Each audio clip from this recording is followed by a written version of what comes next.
that means how move quickly.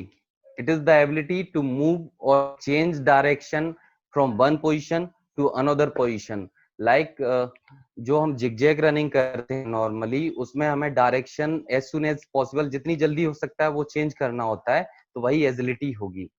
इसके बाद हम बात करते हैं रिएक्शन टाइम के ऊपर। Time taken for response. अगर हम नॉर्मली कैनोइंग स्प्रिंट एथलीट्स के लिए अगर बात करेंगे, तो जब रेस स्टार्ट होने वाली होती है तो उस समय क्या होता है, जब गन शॉट फायर होता है या फिर कोई भी बीप साउंड बजेगा, उसके बाद हमें अपनी रेस स्टार्ट करनी है, तो उसके बीच में जो हम टाइम लेते हैं वो है रिएक्शन टाइम।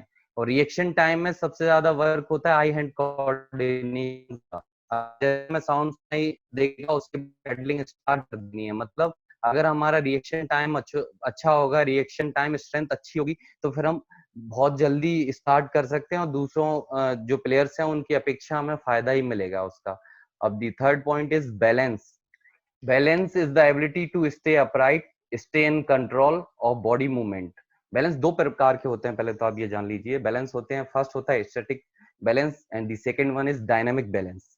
स्टैटिक बैलेंस क्या होता है, जब हमारी बॉडी पोजीशन स्थिर होती है, जब हमारी बॉडी पोजीशन स्थिर होती है उस समय हमारा कितना बॉडी के ऊपर कंट्रोल है, हम प्रॉपरली स्थिर हैं या नहीं है, वही स्टैटिक बैलेंस होगा। और जो डायनेमिक बैलेंस होता है, जो मेनली स्पोर्ट्स में यूज होता है, लाइक सपोज करो कि अगर एक कैनोइंग स्प्रिंट एथलीट अपना इवेंट कर रहा है या बोट चला रहा है, तो पेडलिंग के दौरान उसका प्रॉपर बैलेंस, अगर बैलेंस अच्छा होगा तो वो प्रॉपर पेडल लगा मार सकता है और जो अच्छा बेस्ट परफॉर्मेंस होगी वो अपनी अचीव कर सकता है। तो दो टाइप के बैलेंस होते हैं। The first one is static balance, second one dynamic balance. इस चीज का मैं ध्यान देना है। अगर नॉर्मल लाइफ से अगर मैं इसका एग्जांपल दूं तो सिंपल सा एग्जांपल ये है कि अगर हम एक पैर पर अगर सिंपली खड़े होंगे तो वो अनबैलेंस वाली सिचुएशन होगी, दोनों पैर पर खड़े होंगे तो वो नॉर्मल पोजीशन होगी। अब थर्ड पॉइंट्स की तरफ मैं बढ़ता हूँ। पावर। पावर एक्चुअली स्पीड और स्ट्रेंथ का मिक्सअप है। बहुत सारे लोग स्ट्रेंथ में और पावर में कंफ्यूज रहते हैं, लेकिन जो power is the ability to move weight with speed. मतलब वेट को मूव करना स्पीड के साथ ही पावर होगा। इसके बाद हम बात करते हैं कोऑर्डिनेशन की। Coordination means two body parts working together, ability to select the right muscles at the right time. That means अगर हम पेडलिंग जा रहे हैं और हमारा आई हैंड कोऑर्डिनेशन नहीं है, हमें सामने भी देखना है और पेडल भी मारना है, तो इसका मतलब ये कि हमारा आई और हैंड कोऑर्डिनेशन दोनों अच्छा होना चाहिए, तभी हम अच्छा परफॉर्म कर सकते हैं। तो ये 6 skill related components of fitness हैं। और जो नेक्स्ट है इसमें वो है speed. It is the ability to move quickly, अर्थात मतलब एक पॉइंट से, स्पीड का हर जगह वर्क होता है, सारे स्पोर्ट्स में वर्क होता है, और सबसे ज्यादा जो वर्क होता है वो कैनोइंग स्प्रिंट एथलीट्स के लिए भी होगा, क्योंकि जितनी ज्यादा स्पीड होगी पेडलिंग करने में उतना ज्यादा अच्छा मूवमेंट होगा। Now I am moving towards another slide. of health related fitness. The first one is cardiovascular endurance, and then the second one is muscular strength, then the flexibility, muscular endurance and body composition. ये जो body से related होते हैं, जिस तरीके से anatomically या physiologically body work करती है, ये उसके बारे में है। सबसे पहले हम बात करेंगे कार्डियोवास्कुलर एंडोरेंस की। is how easily your heart, blood vessels and lungs to supply oxygen, high blood to working muscles during physical activity. That means अगर हम कोई भी फिजिकल एक्टिविटी करते हैं या हम बोट चलाते हैं, तो उस टाइम पे जो हमारा हार्ट है या ब्लड वेसल्स हैं और लंग्स हैं, वो ऑक्सीजन की सप्लाई ब्लड के थ्रू, O2 की सप्लाई ब्लड के थ्रू मसल्स के अंदर कैसे पहुंचा रहे हैं, जिससे मसल्स के अंदर क्रैम्प की स्थिति नहीं हो, वही कार्डियोवास्कुलर एंडोरेंस होगा। मस्कुलर स्ट्रेंथ की बात करते हैं। Force generate in single effort, that means एक सिंगल कॉन्ट्रैक्शन में हम जितना मस्कुलर फोर्स जनरेट करेंगे। मस्कुलर स्ट्रेंथ की बात कर रहे हैं हम, फिजिकल स्ट्रेंथ की बात नहीं कर रहे हैं। फिजिकल स्ट्रेंथ में क्या होगा, फिजिकल स्ट्रेंथ में हम किसी रेजिस्टेंस के अगेंस्ट में फोर्स लगाते हैं तब स्ट्रेंथ रिलीज होती है। और मस्कुलर स्ट्रेंथ ये होता है कि आपको सिंपल कॉन्ट्रेक्शन करना है और उसके बाद जो स्ट्रेंथ जनरेट होगी वो मस्कुलर स्ट्रेंथ होगी।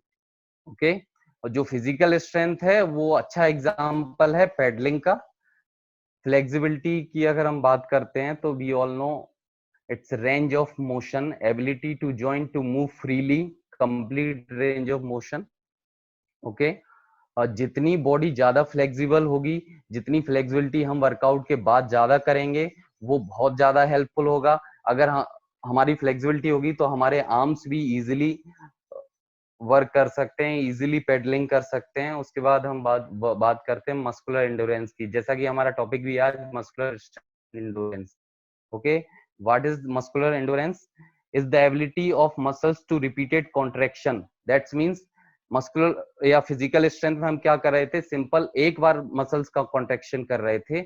इसमें मस्कुलर एंडोरेंस में क्या करना है कि वो जो कॉन्ट्रैक्शन है मसल्स का, मतलब जैसे मस्कुलर स्ट्रेंथ में क्या है कि पेडलिंग करनी है, पेडल के थ्रू, या फिजिकल स्ट्रेंथ में पेडल के थ्रू जनरेट करनी है फोर्स। लेकिन मस्कुलर एंडोरेंस में वो क्या हो जाएगा कि वही जो पेडल हम एक बार मार रहे थे मस्कुलर स्ट्रेंथ में, वो मस्कुलर एंडोरेंस में कई बार मारना है और फिनिशिंग तक करना है, तो वो मस्कुलर एंडोरेंस हो जाएगा। अब बात करते हैं बॉडी कंपोजिशन की। Body composition is used to describe the percentage of fat, bone, water, muscle in human bodies. ये जो ह्यूमन बॉडी के अंदर, ये एक्चुअली फिटनेस के अलग एस्पेक्ट्स है, इसका ज्यादा स्पोर्ट्स में वर्क नहीं है। तो फिर हम आगे की तरफ मूव करते हैं। Strength, what is strength? In simple way we can say it is the ability to produce the force in a single contraction, single muscular contraction. That means जैसा कि मैंने अभी एग्जांपल दिया आपको, अगर हम पैडल करते हैं, क्या होता है कि पैडलिंग करेंगे तो इसमें क्या मसल्स कॉन्ट्रैक्शन हुआ, पैडलिंग करेंगे तो मसल्स कॉन्ट्रैक्शन होगा, मसल कॉन्ट्रैक्शन होगा तो उसमें से फोर्स रिलीज होगा। अब इसमें वाटर है तो वो रेजिस्टेंस का वर्क करेगा वहां। जैसे ही फोर्स रिलीज होगा तो हमारी जो वोट है वो आगे की तरफ जाएगी। तो उसको हम उस तरीके से मेजर भी कर सकते हैं कि एक पेडल में हमने कितनी स्ट्रेंथ रिलीज की। इसी प्रकार से अगर दूसरे उसमें अगर हम सपोज करो जर्क के लिए जाएंगे, जर्क जो क्लीन एंड जर्क होता है या क्लीन के लिए जाएंगे, तो जब हम वेट उठाते हैं तो सिंगल वेट उठाएंगे एक बार में, एक मूवमेंट में, वो हमारी स्ट्रेंथ कहलाएगी। और इसके बाद हम फिजिकल स्ट्रेंथ की बात करें, जैसा कि मैंने आपको बताया था कि अदर किसी भी रेजिस्टेंस जैसे वाटर के अगेंस्ट में पेडल मारेंगे तो वो फिजिकल स्ट्रेंथ, जो भी फोर्स रिलीज होगा वो फिजिकल स्ट्रेंथ कहलाएगी। यहाँ हम बात करते हैं types of strength need for canoeing sprint athletes.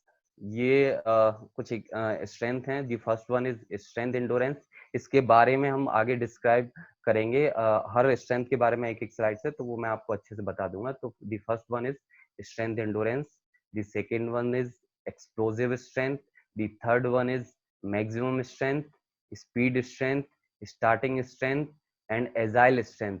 ये वो स्ट्रेंथ हैं जो एक प्रकार से कहीं ना कहीं, ये वो स्ट्रेंथ है जो एक प्रकार से कहीं ना कहीं हमें वर्क में आती हैं, या हमारी जो भी फिटनेस से रिलेटेड हो, या फिर हम वर्कआउट करते हैं, या फिर हम ड्यूरिंग कंपटीशन भी स्ट्रेंथ एंडोरेंस भी वर्क में आएगा, एक्सप्लोसिव स्ट्रेंथ भी वर्क में आएगी, मैक्सिमम स्ट्रेंथ भी वर्क में आएगी, स्पीड स्ट्रेंथ भी वर्क में आएगी। अब इसके बारे में हम थोड़ा सा डिस्क्राइबली बात करेंगे नेक्स्ट स्लाइड में।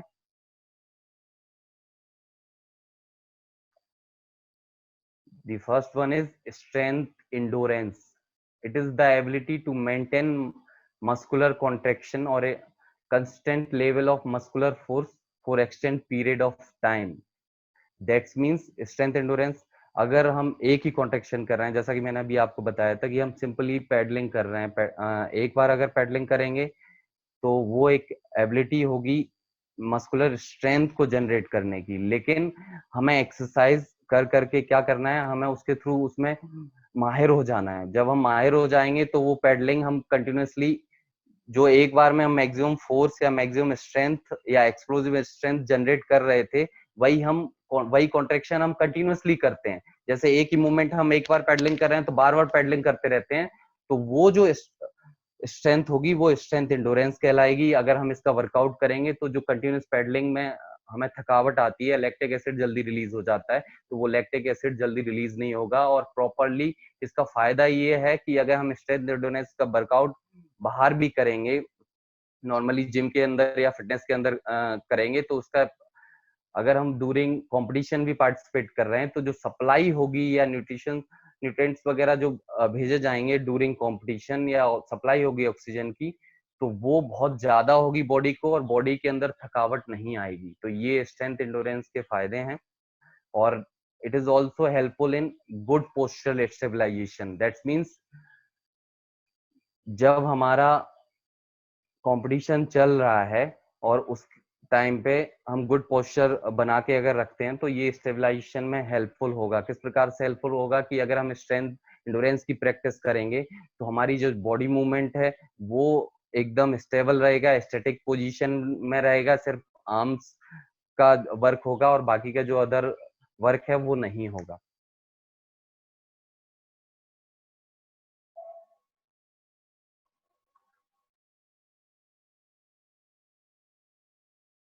ओके, यहाँ आप स्ट्रेंथ एंडोरेंस से रिलेटेड एक वीडियो देख सकते हैं।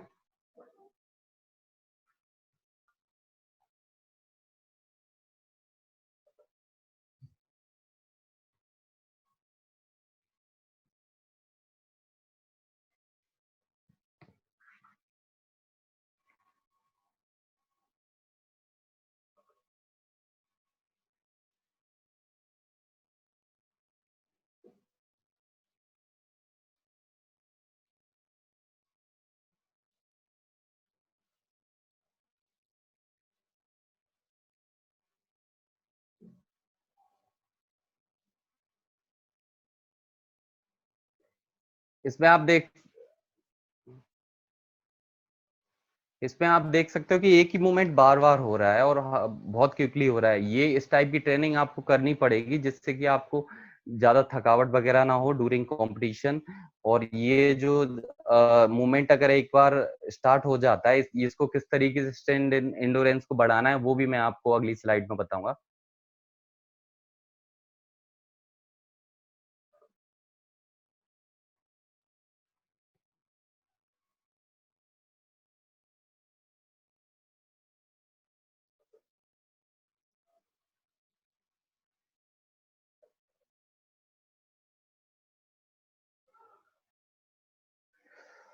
ये ट्रेनिंग प्लान है। सबसे पहले तो एक्सरसाइज किस प्रकार से सिलेक्शन करना है, तो इसमें दो तीन जो वर्ड्स आएंगे वो मैं आपको समझा देता हूँ। The first one is compound joints movements और single joint movements. Compound joints movements में क्या होगा, जब हम किसी भी एक्सरसाइज में दो या दो से ज्यादा जॉइंट्स का यूज करते हैं तो वो कंपाउंड जॉइंट मूवमेंट्स होगा। और जो सिंगल जॉइंट मूवमेंट्स होगा उसमें हम सिर्फ सिंपल जैसे बाइसेप्स कर्ल करते हैं, ट्राइसेप्स कर्ल करते हैं, तो वो सिंगल मूवमेंट होगा। और कंपाउंड मूवमेंट में जैसे हम क्लीन के लिए जाते हैं या फिर जर्क के लिए जाते हैं तो वो उसमें कंपाउंड मूवमेंट हो जाएगा। तो इस प्रकार की एक्सरसाइज हेल्पफुल होंगी। और बॉडी वेट एक्सरसाइज भी अगर हम करेंगे तो ये बहुत ज्यादा हेल्पफुल होगा स्ट्रेंथ एंडोरेंस के लिए। उसके बाद हम इंटेंसिटी की बात करते हैं, how hard you train yourself. जो इंटेंसिटी होगी इस वर्कआउट में वो लो टू मॉडरेट होगी। ठीक है, स्ट्रेंथ एंडोरेंस है तो जो हमारा 1 RM है उसका 40 to 80% तक ही यूज होगा।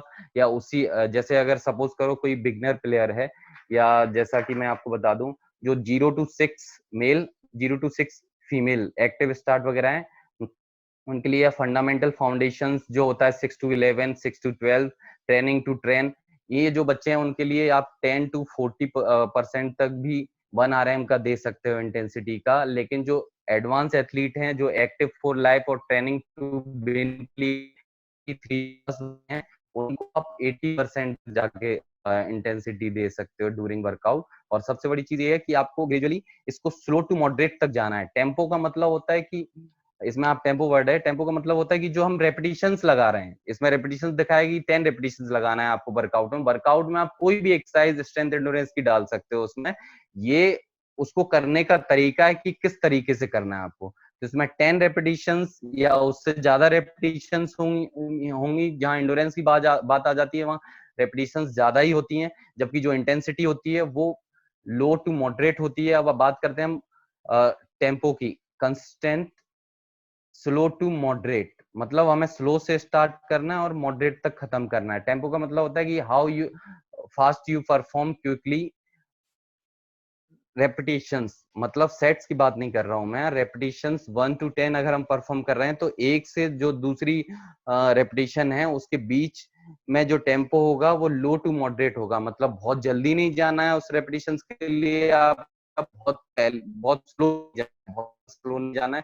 हाँ, अगर आपकी फर्स्ट टू सेकेंड रेपिटेशन है, सेकेंड टू थर्ड रेपिटेशन है, उसमें आप थोड़ा फास्ट थोड़ा स्लो जा सकते हैं। उसके बाद जैसे जैसे रेपिटेशन बढ़ती जाएंगी फिर आपको फास्ट जाना है। उसके बाद अगर हम सेट्स की बात करेंगे तो इसमें जो सेट्स हैं वो 2 से 5 सेट्स, 2 सेट वो होंगे जो foundation of fundamental of foundation वाले जो एथलीट्स होते हैं, 6 से 12 या 11 से 15 या 13 से 17 साल के जो एथलीट्स होते हैं उनके लिए आप 2 से 3 सेट्स डाल सकते हैं। लेकिन जो एक्टिव फॉर लाइफ और ट्रेनिंग टू विन है उनके लिए आप 5 से ज्यादा सेट्स डालेंगे तो वो अच्छा होगा। उसके बाद हम बात करते हैं रेस्ट इंटरवल।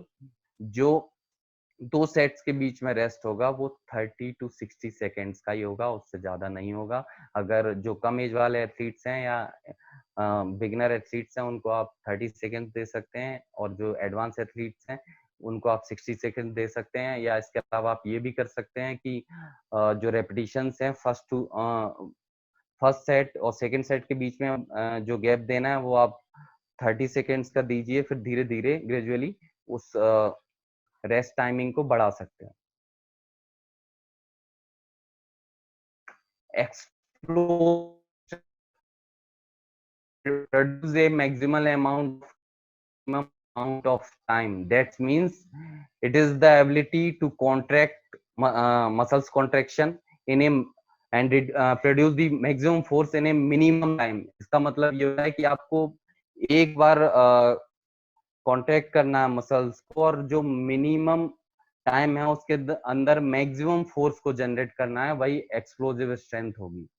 अब ये किस प्रकार से बेनिफिट होता है? Improve the speed of motor unit recruitment and enhance intramuscular coordination. जो मसल्स के बीच में कोऑर्डिनेशन है ये उनको बढ़ाता है। उसके बाद reduce reaction time.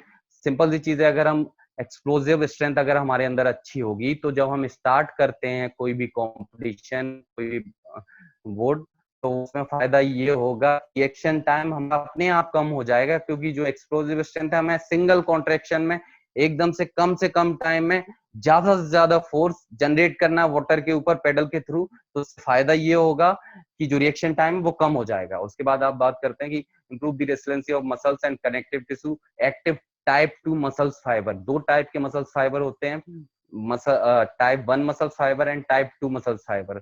Type 2 muscle fiber होते हैं जो फास्ट मसल फाइबर होते हैं, या जो टाइप 1 फाइबर होते हैं वो स्लो मसल फाइबर होते हैं। WBC and RBC, red blood cells, जो कि हेल्प करते हैं टाइप 1 मसल फाइबर में।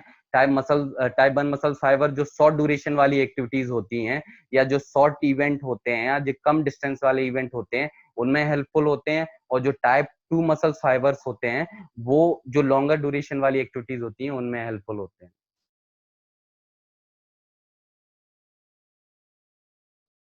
या आप वीडियो देख सकते हैं इसका एक।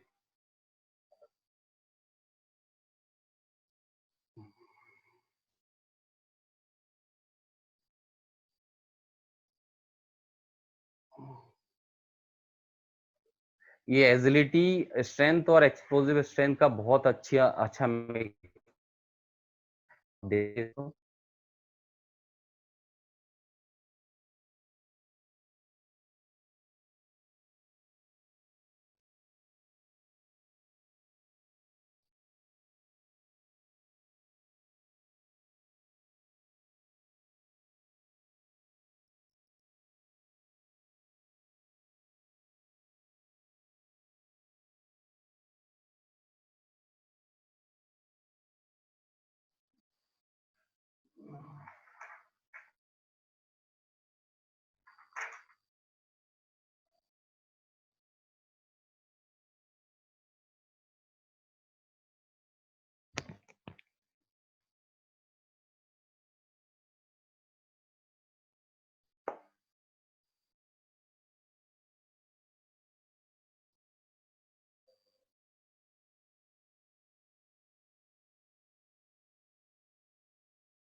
अब इसका जो ट्रेनिंग प्लान है, इसमें भी जो आपको कंपाउंड और सिंगल जॉइंट्स के बारे में मैंने बताया था, सिलेटेड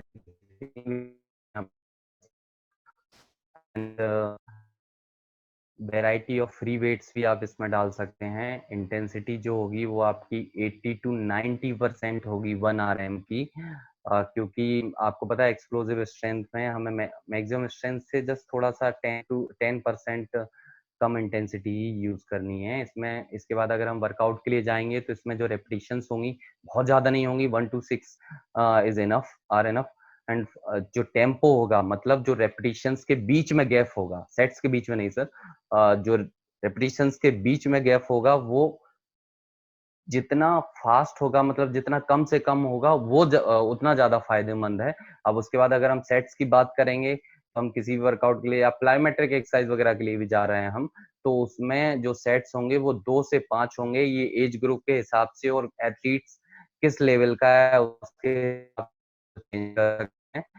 उसके बाद अगर हम बात करेंगे रेस्ट इंटरवल की, तो ये it should be between 30 seconds to 90 second between sets. Okay, हम इसमें अब ये एक्सप्लोसिव स्ट्रेंथ का वर्कआउट है, तो उसमें आप ये कर सकते हो कि पहले या तो आप ये करिए कि फर्स्ट और सेकंड सेट के बीच में 90 सेकेंड्स का गैप है, फिर उसके बाद 70 सेकेंड्स का, फिर उसके बाद आप उसको डिक्रीज करते जाइए पिरामिड, रिवर्स पिरामिड की तरह। और जो नॉर्मल पिरामिड की तरह ये भी कर सकते हैं कि पहले कम गैप दिया, 30 सेकेंड्स का दिया, फिर उसके बाद सेकेंड टू थर्ड वाले में 40 सेकेंड्स का दिया, फिर उसको आप ग्रेजुअली बढ़ाते जाएंगे। ये भी पॉसिबल है।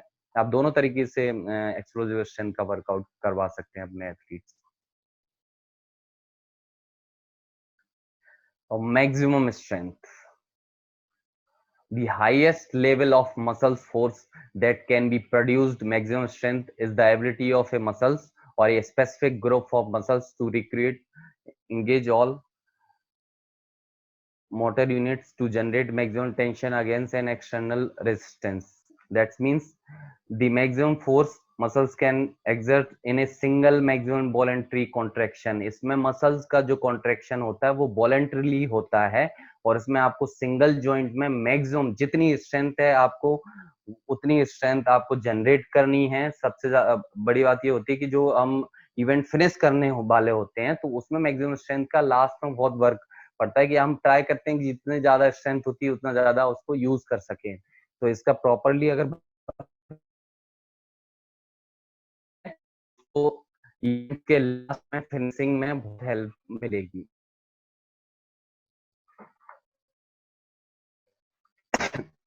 बेनिफिट्स क्या है? Active type 2 fast Twitch muscle capable of generating high level of force. मैंने आपको भी बताया था कि जो फास्ट ट्विच मसल फाइबर होते हैं वो व्हाइट ब्लड सेल्स होती हैं। इसमें क्या होता है कि जो भी शॉर्टर ड्यूरेशन के लिए वर्कआउट होता है वो हेल्पफुल होता है, जिनके अंदर व्हाइट मसल फाइबर्स होते हैं, यहाँ डब्ल्यूबीसी रेड ब्लड सेल्स होती, व्हाइट ब्लड सेल्स होती हैं, वो जो लॉन्ग शॉर्टर ड्यूरेशन के एथलीट्स बहुत अच्छे से बन सकते हैं। ये स्लोम आरबीसी और डब्ल्यूबीसी बाय बर्थ होता है, आप ये ट्रेनिंग वगैरह से आप इसको इंक्रीज नहीं कर सकते हैं। ट्रेनिंग प्लान हम देखेंगे इसमें भी compound single joint movements using free weight select machines. Maximum strength में ये है कि आप मशीन्स को सिलेक्ट कर सकते हैं, जैसे स्मिथ मशीन है, इसके थ्रू आप इसकी अगर स्क्वाट मशीन्स वगैरह भी हैं तो इसको यूज करके आप मैक्सिमम स्ट्रेंथ को बढ़ा सकते हैं। Intensity 90 to 100% of 1 RM। मैं इसमें बोलता हूँ कि अगर आप 100% से भी ज्यादा अगर जाएंगे, 105% या 110% किस तरीके से जा सकते हैं आप, अगर दो एथलीट्स हैं तो वो उसको सपोर्ट देके उसका जो 100% है उससे ज्यादा भी वेट इंक्लूड कर सकता है, चाहे वो बेंच प्रेस हो या स्क्वाट हो या कोई दूसरी भी चीज हो, उसके अंदर भी उसी को आप इसमें और भी बढ़ा सकते हैं, तो ये हेल्पफुल होगा। इस रेपिटेशंस बहुत कम रखनी है, 1 to 4। और अगर आप 1 RM के लिए जाओगे तो थोड़ा गैप, जो टेम्पो होगा वो स्लो टू फास्ट होगा, क्योंकि रेपिटेशन इसमें मैक्सिमम स्ट्रेंथ में ज्यादा लैक्टिक एसिड रिलीज होगा, जल्दी लैक्टिक एसिड रिलीज होगा। उसके बाद जो टेम्पो होगा वो स्लो टू फास्ट होगा रेपिटेशंस के बीच में। Even thought the lifter is attempting to use maximum speed, the weight is moving slowly, that means जब मैक्सिमम स्ट्रेंथ के लिए सपोज करो अगर हम स्क्वाट लगाने के लिए जाते हैं, तो अगर उसके पास हैवी वेट रहता है तो वो स्लोली मूव करता है, तो यही टेम्पो है उसका रेपिटेशंस का। उसके बाद अगर हम सेट्स की बात करेंगे तो बहुत ज्यादा सेट्स के लिए हमें मैक्सिमम स्ट्रेंथ में नहीं जाना है, 3 से 4 सेट्स जो होते हैं वो इनफ होते हैं किसी भी एथलीट के लिए। अगर आप मैक्सिमम स्ट्रेंथ के साथ मैक्सिमम स्ट्रेंथ के साथ बहुत ज्यादा सेट में इंजरी चांसेस ज्यादा रहते हैं। और सबसे अच्छा जो मैक्सिमम स्ट्रेंथ को बढ़ाने का तरीका है कि आप जब रेपिटेशंस के लिए कोई भी एक्सरसाइज के लिए जा रहे हैं, सपोज करिए कि आपको बेंच प्रेस का अपना मैक्सिमम स्ट्रेंथ बढ़ानी है, तो वो आप किस प्रकार से बढ़ा सकते हैं? वो बढ़ा सकते हैं कि आपका जो 95% है 1 RM का या 90% है, उसकी 4 रेपिटेशंस लगाइए या 3 रेपिटेशंस लगाइए, रेपिटेशंस को बढ़ाते जाइए, वो आपको बहुत हेल्पफुल होगा। जो रेस्ट इंटरवल है वो मैंने आपको पहले ही बताया था कि इस ट्रेनिंग प्लान में रेस्ट इंटरवल थोड़ा ज्यादा रहेगा, 2 to 4 मिनट रहेगा।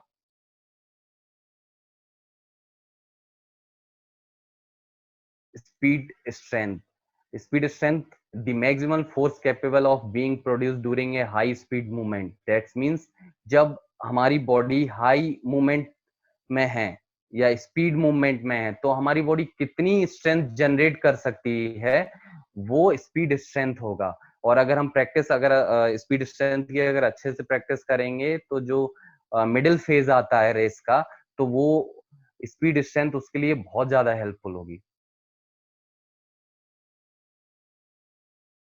और ट्रेनिंग प्लान में आप exercise compound movement using a variety of free weights, इसमें आपको आइसोलेशन मूवमेंट्स, आइसोलेशन वर्कआउट नहीं करना। आइसोलेशन मींस जिसमें हम सिंगल जॉइंट्स का यूज करते हैं, वो उसमें स्पीड स्ट्रेंथ के लिए कोई वर्क नहीं है।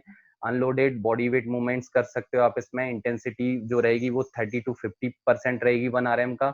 उसके बाद रेपिटेशन जो रहेंगी वो 1 to 6 रेपिटेशन रहेंगी, बहुत ज्यादा इंटेंस सिटी भी नहीं रहना, बहुत ज्यादा रेपिटेशंस भी नहीं रहेंगी। हाँ, इसमें जो रेस्ट इंटरवल रहेगा वो सिर्फ 30 सेकेंड्स का रहेगा या लेस देन 30 सेकेंड्स रहेगा, 30 सेकेंड से ज्यादा नहीं होगा, नहीं तो ये स्पीड वर्कआउट की जगह अनदर वर्कआउट में, स्ट्रेंथ वर्कआउट में कन्वर्ट हो जाएगा। टेम्पो है वो इसका वो फास्ट और एक्सप्लोसिव रहेगा।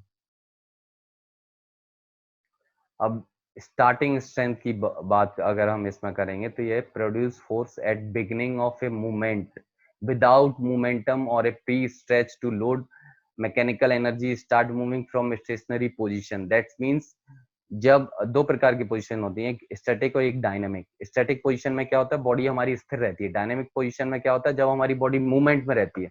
तो इसमें क्या होता है कि हमें स्टार्टिंग स्ट्रेंथ वो होती है जो हमारी स्टैटिक पोजीशन है बॉडी, मतलब रेस स्टार्ट होने वाली है तो उसके बाद हम स्टैटिक पोजीशन से डायनेमिक पोजीशन में कितनी जल्दी कन्वर्ट कर लेते हैं खुद को, वो स्टार्टिंग स्ट्रेंथ होगी। तो इससे रिलेटेड जितने भी वर्कआउट होंगे तो वो आपको रेस स्टार्ट करने में और उसको फिनिश करने में ये बहुत हेल्पफुल होगा। और इसके बाद इसमें मसल, अगर जैसे ही हम एक्सप्लोसिव स्ट्रेंथ वगैरह की बात करते हैं, स्टार्टिंग स्ट्रेंथ की बात करते हैं, अगर हम इसका प्रॉपरली वर्कआउट करेंगे तो मसल्स में क्रैम्प आने की संभावना बहुत कम हो जाएगी। बेनिफिट्स क्या है? Improve the ability of muscles and connective tissues to increase the rate of force production, reduce the starting time for sports that requires an athlete to move from a stationary position, जो कि मैंने आपको अभी बताया। Training plan क्या होगा? Compound and single joint movements use कर सकते हैं, variety of types of resistance to focus on force production, इसमें फोकस करना है आपको फोर्स के प्रोडक्शन करने पर।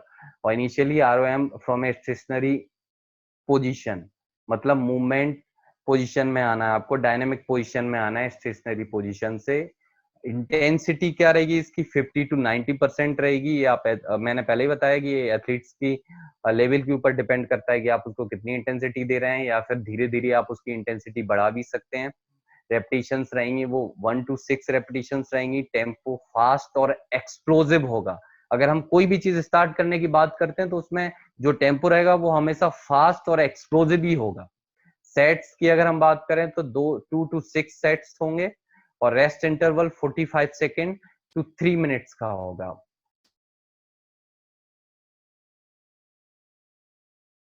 अब हम बात करते हैं एजाइल स्ट्रेंथ की। एजाइल स्ट्रेंथ की अगर हम बात करें, आप यहाँ स्क्रीन के ऊपर इसको पढ़ भी सकते हो, मैं आपको डिस्क्राइब कर देता हूँ।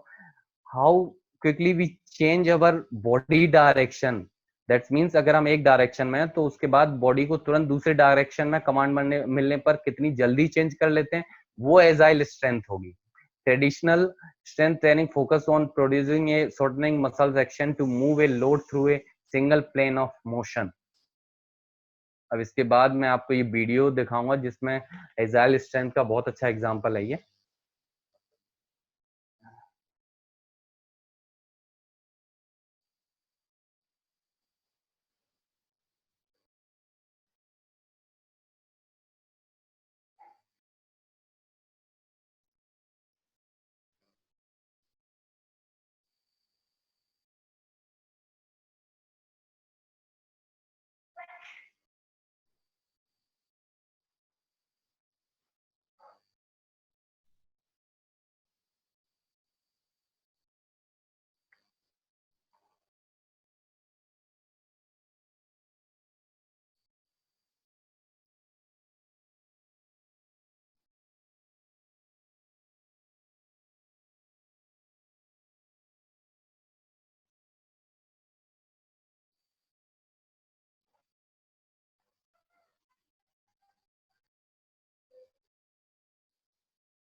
नॉर्मली ये सारे गेम्स में जरूरत पड़ती है हमें इस प्रकार की स्ट्रेंथ की। तो हम बात करते हैं एक्सरसाइज सिलेक्शन की। तो मल्टी प्लानर मूवमेंट्स जिसमें हमें फ्रंटल प्लेन या फ्रंटल प्लेन और ट्रांसवर्स वगैरह में जो मूवमेंट्स होंगे के साथ, like dumbbells, machine ball, sand और केटल वेल को भी आप इसमें यूज करते हैं, या केवल मशीन्स वगैरह को भी आप ट्रेनिंग प्लान में का हिस्सा बना सकते हैं। इससे रिलेटेड जितनी भी एक्सरसाइज होंगी उनको हमें सेलेक्ट करना है। उसके बाद जो इंटेंसिटी होगी वो लो टू मॉडरेट होगी, मीडियम होगी, मतलब स्लो से स्टार्ट करना है, उसके बाद जो मीडियम इंटेंसिटी तक जाना है। दैट्स मीन्स जो 50% इंटेंसिटी से बना रैम का 75% तक जाना है। और उसके बाद जो रेपिटेशंस होंगी वो इसमें होंगी 12 to 15%। एजाइल स्ट्रेंथ में क्या है कि ये मिक्सअप है सारी स्ट्रेंथ का। इसमें एक्सप्लोसिव स्ट्रेंथ की भी जरूरत पड़ती है, अगर हम इसको थोड़ा लॉन्गर दूरी बना देते हैं तो फिर आपको स्ट्रेंथ एंडोरेंस की भी जरूरत पड़ेगी। इसमें कभी कभी आपको मैक्सिमम स्ट्रेंथ की भी जरूरत पड़ेगी। एंड स्टार्टिंग स्ट्रेंथ की ऑब्वियसली इसमें स्टार्ट करने के टाइम पे बहुत जल्दी मूवमेंट करना पड़ता है, तो स्टार्टिंग स्ट्रेंथ की की जब भी जरूरत पड़ेगी। तो इसका मतलब ये है कि अगर आप एजाइल स्ट्रेंथ की ट्रेनिंग करेंगे तो ये अदर स्ट्रेंथ में भी बहुत ज्यादा हेल्पफुल होगा। तो जो टेम्पो होगा इसमें वेरिएबल स्पीड्स के साथ होगा, स्लो टू फास्ट होगा, फास्ट टू स्लो भी होगा। तो आप इसमें स्पीड को चेंज करते रह सकते हैं। सेट्स होंगे वो 2 से 5 होंगे। जो रेस्ट इंटरवल होगा वो 30 to 90 सेकेंड्स के बीच में होगा।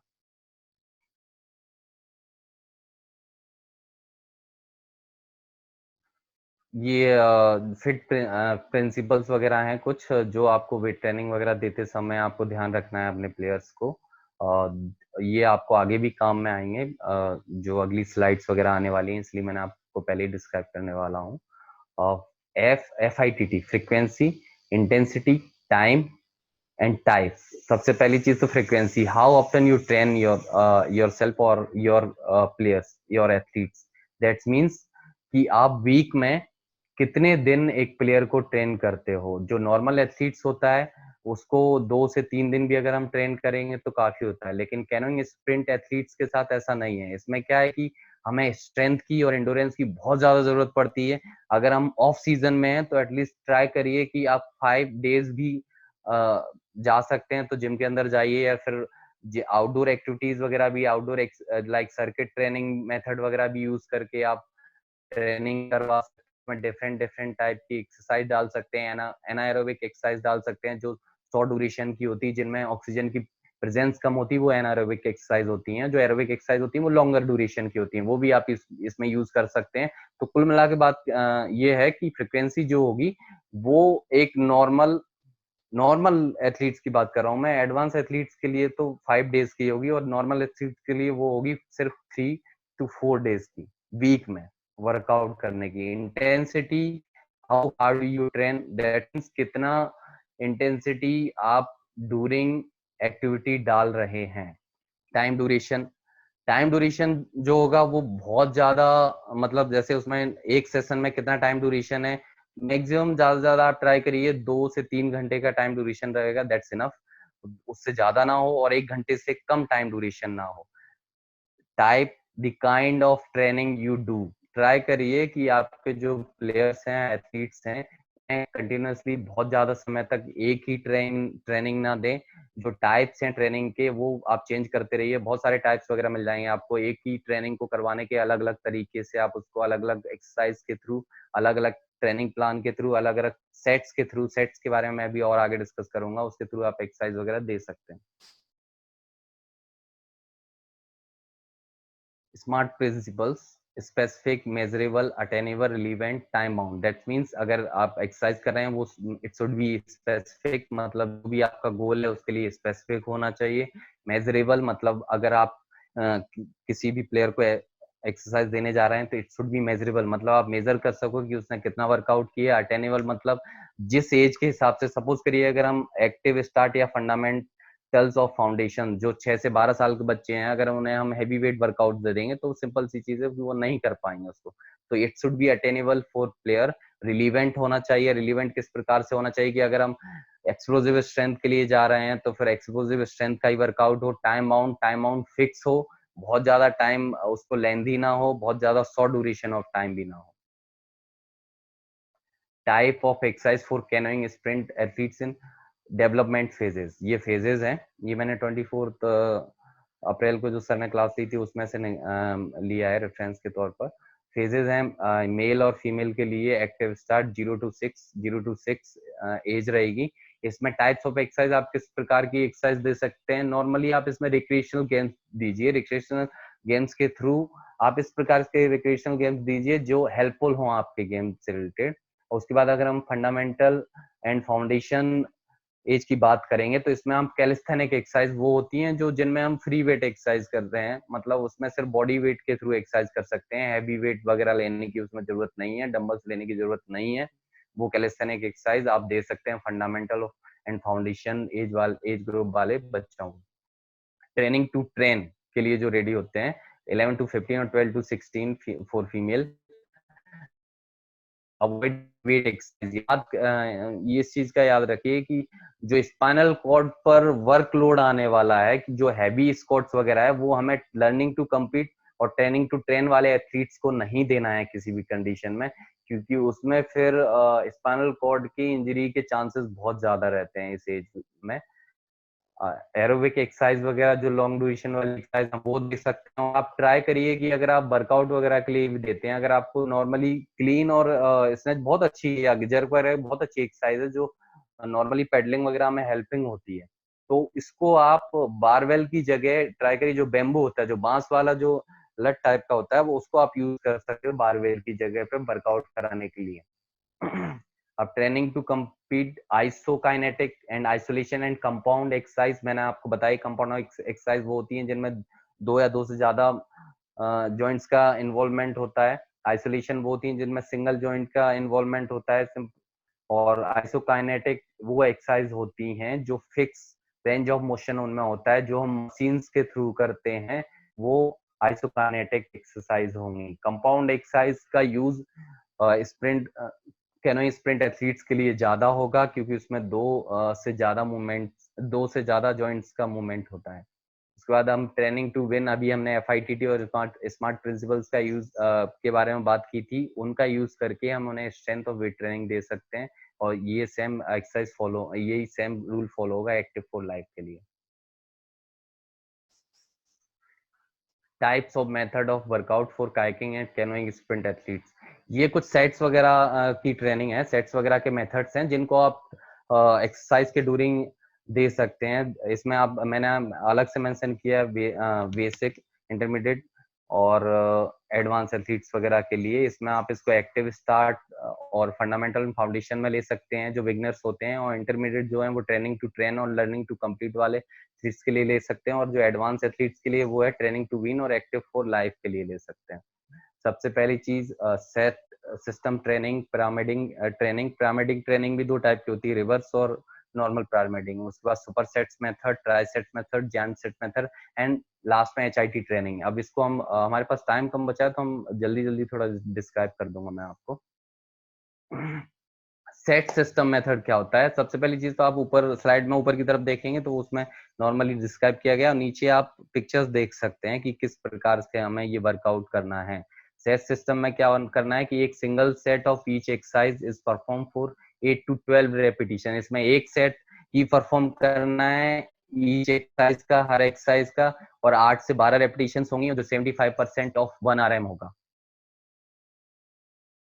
पिरामिडिंग मेथड्स आप साइड में स्क्रीन की साइड में एक पिक्चर्स देख सकते हैं। इसमें when using multiple sets of given exercise doing your first set with less weight, मतलब सबसे पहला जो आप देख सकते हैं यहाँ पे कि जो 10 रेपिटेशंस उसमें लगाई गई हैं 50% इंटेंसिटी के साथ, उसके बाद 8 रेपिटेशन 65 इंटेंसिटी के इंटेंसिटी के साथ, उसके बाद कम होती गई हैं।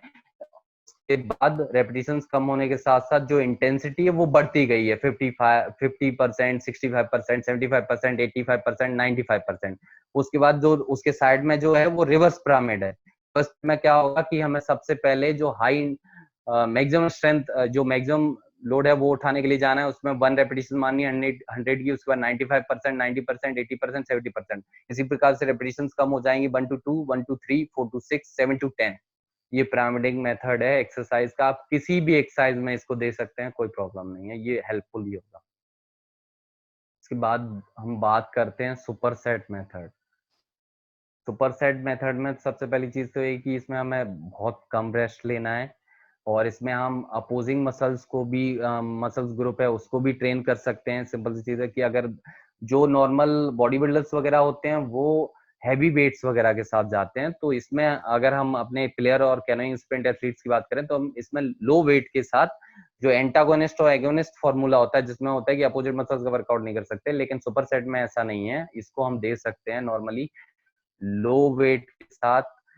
जैसे हमें बाइसेप्स और ट्राइसेप्स का, अगर चेस्ट का और बैक का एक साथ वर्कआउट करना है तो वो इसमें सुपर सेट मेथड में कर सकते हैं। मैं इसमें आपको डिस्क्राइब करूँ, ये देख लीजिए post exhaust super set method का ये एग्जांपल है। इसमें पोस्ट एग्जॉस्ट मतलब सबसे पहले इसमें आपको कंपाउंड एक्सरसाइज करनी है, जिसमें वो एक्सरसाइज करनी है जिनमें 2 से ज्यादा जॉइंट्स इन्वॉल्व होते हैं। उसके बाद जो दूसरी साइड है वो आइसोलेशन एक्सरसाइज है, तो उसमें एक ही जॉइंट इन्वॉल्व होगा, तो ये पोस्ट एग्जॉस्ट हो जाएगा। और इसका जो सेट है वो आप देख सकते हो यहाँ सुपर सेट्स में मिडिल चेस्ट, अपर चेस्ट का वर्कआउट है, प्लेन बेंच बारबेल प्रेस है, इंक्लाइन डंबल फ्लाई है फर्स्ट सेट में। उसके बाद सेकंड सेट है और थर्ड सेट है।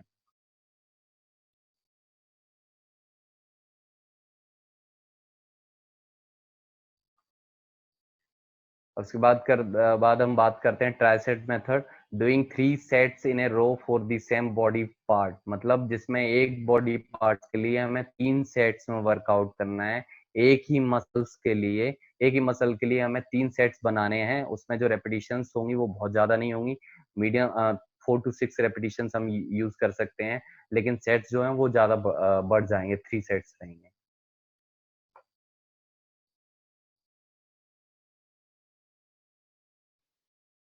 या जाइंट मेथड है, doing 4 to 6 exercise for the same body part with as little rest between sets. Jan sets are used to create overwhelming. इसमें क्या होगा कि हम सेट करने के लिए जा रहे हैं, सपोज करिए कि अगर हम बैक की एक्सरसाइज करने जा रहे हैं या लोअर बैक की एक्सरसाइज करने जा रहे हैं, तो इसमें हम एक सेट के अंदर 4 से 6 एक्सरसाइज का इन्वॉल्वमेंट होगा, या 4 से 6 एक्सरसाइज उसमें डाली हुई होंगी। ये जैंट सेट्स का लेग का वर्कआउट है, आप इसमें देख सकते हैं 4 सेट हैं, 12 रेपिटेशंस हैं। इसमें जैंट जो फर्स्ट सेट है उसमें बारबेल स्क्वाट दिया है, फिर हैक स्क्वाट दिया है, उसके बाद लेग एक्सटेंशन दिया है, वॉकिंग लंजेस दिया है। उसके बाद जो हैमस्ट्रिंग के लिए उसमें रोमानियन डेड लिफ्ट है, लाइंग डेड लेग कर्ल है, लेग प्रेस है, 1 लेग कर्ल है। इसमें क्या करना है आपको कि रेस्ट नहीं लेना है बिटवीन एक्सरसाइज। अब उसके बाद हम बात करते हैं जो आज के टाइम पे सबसे ज्यादा फेमस है, HIT IT training, high intensity interval training. High intensity interval training is a form of interval training, a cardiovascular exercise strategy. मतलब इसमें cardiovascular endurance का development होता है. Alternating short period of intense anaerobic exercise with less intense recovery periods. इसमें जो maximum exercise होंगी वो anaerobic types की होंगी, मतलब जो shorter duration की exercise होंगी और उसमें period कम होगा. यहाँ आप इस मैं 7 मिनट्स के HIIT वर्कआउट में देख सकते हैं कि कौन कौन सी एक्सरसाइज में ऐड की गई हैं. The first one is jumping jack, then wall sit, then push-ups, then crunches, chairs, step-ups, squats, triceps dips, plank, high knees running in place, lunges, push-ups, rotationally and side planks. ये 7 minute का workout है और इसमें क्या करना है आपको, do each exercise at high intensity for 30 seconds followed by, मतलब हर एक्सरसाइज में जो टाइम लेना है वो 30 सेकेंड्स तक हमें वो एक्सरसाइज करनी है. जंपिंग जैक्स करना है, फिर बॉल सेट करना है, फिर पुशअप्स करना है. उसके बाद जब दूसरी एक्सरसाइज में जाएंगे तो उसमें 10 सेकेंड्स का बीच में गैप रहेगा. अब यहाँ हम बात कर सकते हैं what need to do for achieving more strength for canoeing sprint athletes. मतलब अगर हम एक्सरसाइज करते हैं तो वो किस प्रकार से और क्या क्या करना है एक्सरसाइज के लिए, मसल्स स्ट्रेंथ को लिए बनाए रखने के लिए और उसको जनरेट करने के लिए. Contact your muscles against strength and create some damage. Damage का बिल्कुल मतलब नहीं है कि आपको इंजरी लेनी है, बस आपको ट्राई करना है कि जितना ज्यादा हार्डली आप ट्राई कर सकते हैं, हार्डली आप वर्कआउट कर सकते हैं, जितना वर्कआउट को देख सकते हैं, वो आपके मसल्स के लिए बहुत हेल्पफुल होगा, वो आपके वर्कआउट में, वो आपके गेम में भी बहुत हेल्पफुल होगा. Create metabolic muscles stress by choosing the right duration of your sets. जैसा कि मैंने अभी सेट्स, इतने सारे सेट्स मैंने आपको इसलिए बताए कि आप नॉर्मली एक्सरसाइज सबको पता होती है कि क्या एक्सरसाइज करनी है, किस कौन कौन सी एक्सरसाइज करनी है, बट जो प्रॉब्लम आती है कि किस प्रकार के सेट्स हमें फॉलो करने हैं, कौन कौन से सेट्स हम कब कब फॉलो कर सकते हैं, किस प्रकार के एथलीट्स पर हम किस प्रकार के सेट्स को यूज कर सकते हैं. तो सेट्स के बारे में नॉलेज होना बहुत जरूरी है. Choose the right rest interval between sets. Sets के बारे में पता होने के बाद हमें ये भी पता होना चाहिए उन सेट्स के बारे में कि उसमें कितना हमें रेस्ट देना है, उसके बाद उसकी इंटेंसिटी कितनी रखना है, उसका टेम्पो कितना रखना है. उसके बाद ही हम एक स्प्रिंट एथलीट्स को स्ट्रेंथ वाइज ट्रेन कर सकते हैं. और इसके बाद है लास्ट वन है plan your rest day.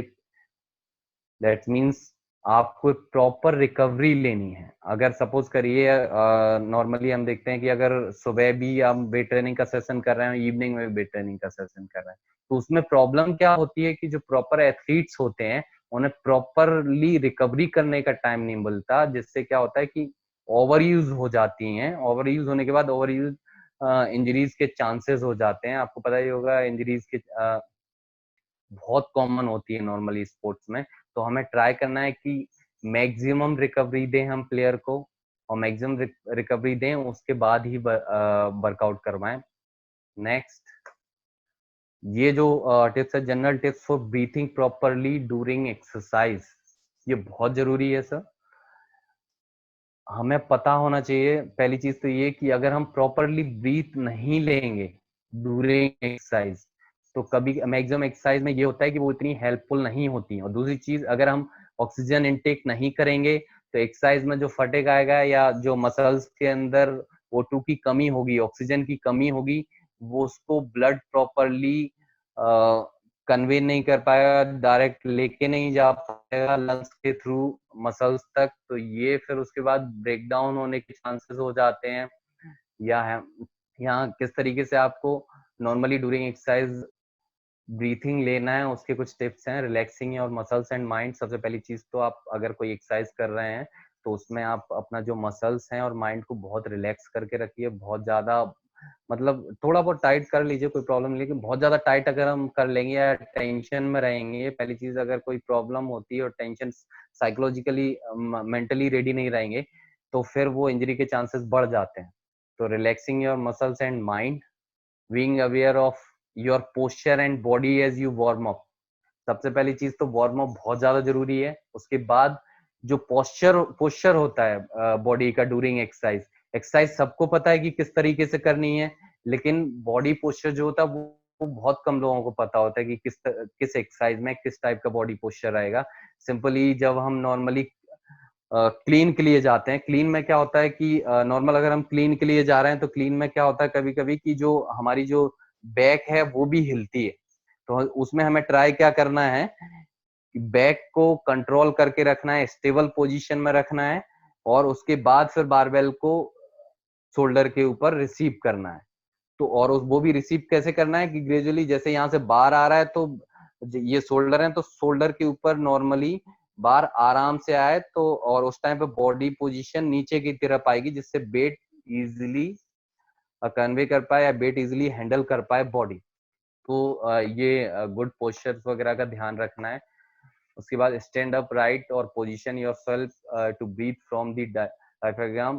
Diaphragm क्या होता है कि एक मसल होती है जो लंग्स के नीचे होती है, तो ट्राई करना है कि प्रॉपरली और फुल ब्रीथ लेना है, ट्राई करना है जितना मैक्सिमम हम ऑक्सीजन इनटेक कर सकते हैं। कई लोग क्या करते हैं कि माउथ से ऑक्सीजन सांस नहीं लेते हैं, ब्रीथ नहीं लेते हैं ड्यूरिंग एक्सरसाइज। वो बिल्कुल गलत है, क्योंकि हम जितनी ज्यादा ऑक्सीजन इनटेक करेंगे उतना ज्यादा हेल्पफुल होगा। उसके बाद रिलैक्स और ओपन योर चेस्ट, लिफ्ट और चिन, जो चिन होती है वो हमेशा लिफ्ट की हुई होनी चाहिए, क्योंकि अगर क्या होता है कि गला चौक हो जाता है, अगर आप नीचे की तरफ देख के एक्सरसाइज करेंगे तो उसमें प्रॉब्लम ये होती है कि जो गला होता है उसमें ऑक्सीजन पास नहीं होगी अच्छे से, और गले के चौक होने के चांसेस ज्यादा होते हैं, और जो ब्लड में जो ऑक्सीजन जाती है वो ब्रेन तक प्रॉपरली डिलीवर नहीं होगी। Breathe in and breathe out evenly and deeply, मतलब इसमें प्रॉपरली डीपली ब्रीथ लेना है, वो जो कि मैंने आपको पहले बताया।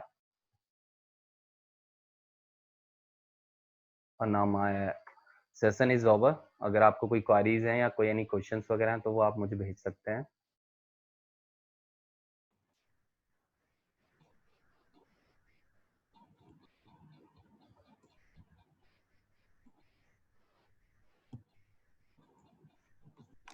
Thank you, sir.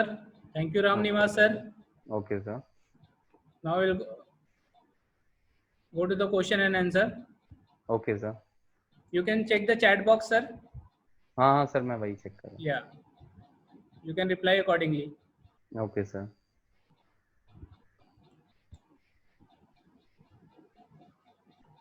और CG sir, hello CG sir.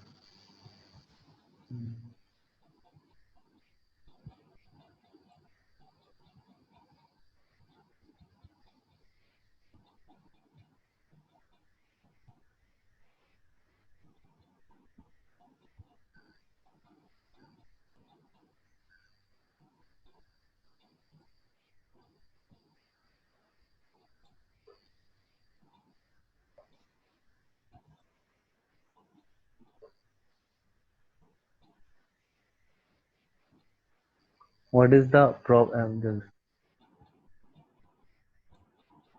Sir? ये रेड एंड व्हाइट मसल्स नहीं होती है, रेड एंड मसल्स फाइबर होते हैं। रेड ब्लड सेल्स होती हैं और व्हाइट ब्लड सेल्स होती हैं, जिसमें जो व्हाइट ब्लड सेल्स होती हैं उसमें फास्ट ट्विच फाइबर होते हैं, जो जिसमें व्हाइट ब्लड सेल्स जिस बॉडी के अंदर, जिस व्यक्ति के अंदर ज्यादा होती हैं, वो जो फास्ट मूवमेंट होते हैं वो जल्दी कर लेता है, और जो शॉर्टर ड्यूरेशन की एक्टिविटी होती है, जो शॉर्टर रेसेस होती हैं, वो बहुत अच्छे से कर लेता है। जैसे कोई एथलीट्स होते हैं जो 100 मीटर स्प्रिंट में बहुत माहिर होते हैं, तो वो उनकी बॉडी के अंदर वाइड मसल्स फाइबर्स ज्यादा होते हैं। उसके बाद अगर हम बात कर देंगे, जो रेड मसल फाइबर्स हैं वो जो लॉन्गर ड्यूरेशन वाली जो है मैराथन की जितनी भी रेसेस वगैरह होती हैं उनके अंदर, वो एथलीट्स के अंदर रेड मसल फाइबर्स ज्यादा होते हैं।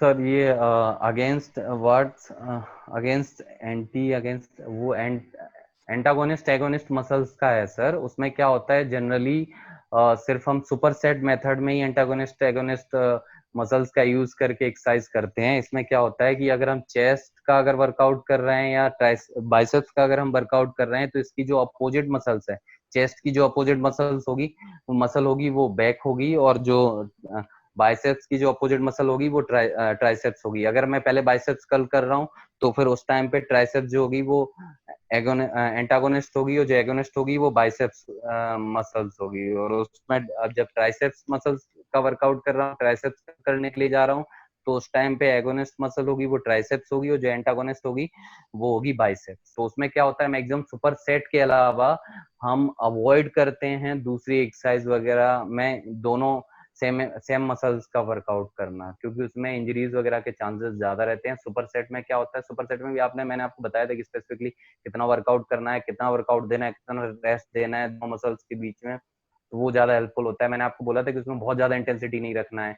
या बहुत ज्यादा वर्कलोड नहीं देना, बहुत ज्यादा सेट्स नहीं डालना है, तो वो थोड़ा सा इजीली कन्वर्ट होता है। और दूसरी चीज, अगर आप एंटागोनिस्ट एगोनिस्ट मसल्स का वर्कआउट करने जा रहे हैं तो ट्राई करिए कि अपना फ्लेक्सिबिलिटी सेशन अच्छा रखें, और लास्ट में मैक्सिमम जितना आपने वर्कआउट किया एंटागोनिस्ट एगोनिस्ट मसल्स के ऊपर, जितना वर्कआउट किया उतना ही टाइम आप उसको स्ट्रेचिंग के लिए देंगे तो वो ज्यादा हेल्पफुल होगा सर।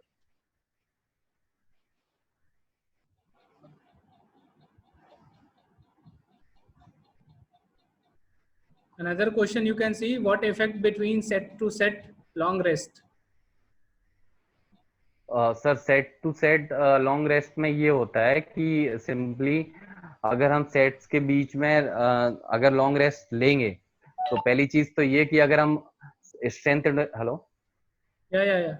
You can हाँ speak. हाँ, तो इसमें ये होता है कि हम किस प्रकार की स्ट्रेंथ के लिए वर्कआउट कर रहे हैं। अगर हम एक्सप्लोसिव स्ट्रेंथ के लिए वर्कआउट कर रहे हैं तो जो सेट्स के बीच में ज्यादा अगर हम गैप ले लेंगे तो प्रॉब्लम ये होगी, वो फिर एक्सप्लोसिव स्ट्रेंथ का या मैक्सिमम स्ट्रेंथ का वर्कआउट रहेगा ही नहीं, वो वर्कआउट हो जाएगा फिर स्ट्रेंथ और इंडोरेंस वगैरह का।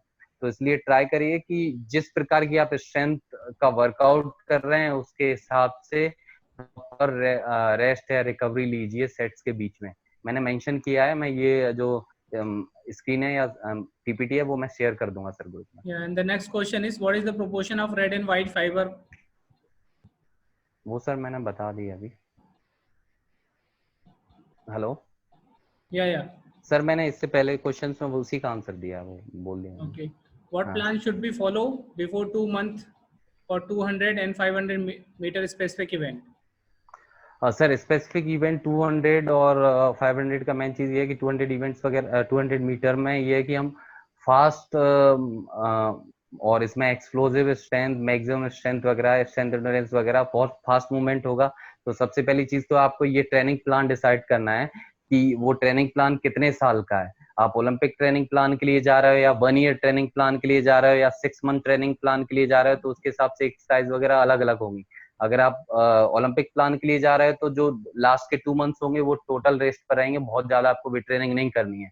अगर वही बात अगर आप 6 महीने का ट्रेनिंग प्लान बना रहे हो तो 2 महीने जितनी भी आप हाई इंटेंसिटी वाली 2 महीने पहले जितनी भी आप हाई इंटेंसिटी वाली ट्रेनिंग कर सकते हो, इसमें जो आपका जो लोड रहेगा वो लोड कम हो जाएगा, इंटेंसिटी बढ़ जाएगी, और जो भी एक्सरसाइज वगैरह आप उसमें दोगे।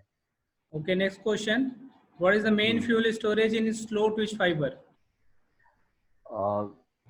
Slow teach fibre, Yeah, what is the main fuel storage in slow twitch fiber? Sorry sir I didn't got it. Hello. Hello What is the main fuel storage in slow twitch fiber? इसका sir मुझे देखना पड़ेगा, sorry I will sir. reply for this question. हाँ Actually, हाँ the हाँ हाँ muscles में हम क्या fuel हमारा जो कार्बोहाइड्रेट और फैट से आता है। So हाँ जो हाँ। मसल्स में स्टोरेज होता है वो कार्बोहाइड्रेट के थ्रू होता है, ग्लाइकोजन ग्लूकोज का। एंड जो फैट से हमारा फ्यूल आता है वो फैटी एसिड के रूप में वो एक्यूमुलेट होता है लीवर में। ओके, तो ऐसा कोई बाइफर्गेट नहीं है कि रेड मसल्स फाइबर और व्हाइट मसल्स फाइबर में कौन सा फ्यूल होगा। वो फ्यूल होता है कार्बोहाइड्रेट से जो फ्यूल आता है उसी को हम ग्लाइकोजन के रूप में यूज करते हैं और वो कन्वर्ट होता है एटीपी में।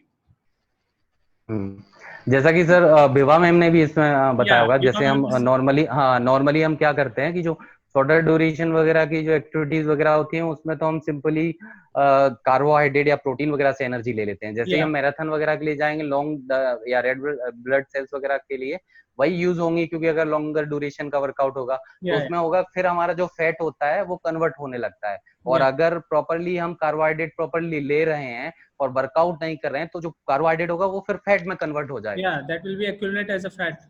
या right sir. Yeah, the next question is, what is hypertrophy? Hypertrophy sir ये है कि मसल्स का जो डेवलपमेंट होता है, मसल्स का जो साइज ज्यादा बढ़ने की तरफ हम ध्यान देते हैं वर्कआउट के दौरान, वो एक्चुअली सर बॉडी बिल्डर्स के लिए होता है मसल्स Yeah. हाइपरट्रॉफी। हमारे जो गेम में अगर आप सिंपल सी चीज, अगर मसल्स का बहुत ज्यादा साइज डेवलप कर लोगे तो फिर पैडलिंग कर ही नहीं पाओगे। Yeah, the body will be stiff. हाँ Because the hypertrophy means it's just the growing the size of the muscle. हाँ, growing the Yeah. Size of muscle sir. Next question, recommended age to start weight training for a beginner trainee, both male and sir female. हाँ, beginner training sir main चीज ये है कि आप try करिए normal. Sir आप weight training normally दे सकते हो, लेकिन ध्यान रखना है कि किस एज में आपको किस प्रकार की एक्सरसाइज नहीं देना है। पहली चीज तो जो एक्टिव स्टार्ट है 0 to 6 मेल और फीमेल के लिए, उसमें आपको क्या करना है, नॉर्मली रिक्रिएशनल गेम्स देने हैं। रिक्रिएशनल गेम्स में भी थोड़ा बहुत दौड़ना भागना वगैरह तो वो करना है, तो उसमें वेट ट्रेनिंग की जरूरत ही नहीं है, ये ऑन बॉडी वेट हो जाएगा। उसके बाद फंडामेंटल फाउंडेशन वाले में 6 to 11 और 6 to 12 फॉर फीमेल की जो एज होगी, उसमें आपको मेनली ट्राई करना है कि सर जो नॉर्मली क्या होता है कि हम बैम्बू, एक बांस की लकड़ी टाइप की होती है। Hello. Yeah, yeah.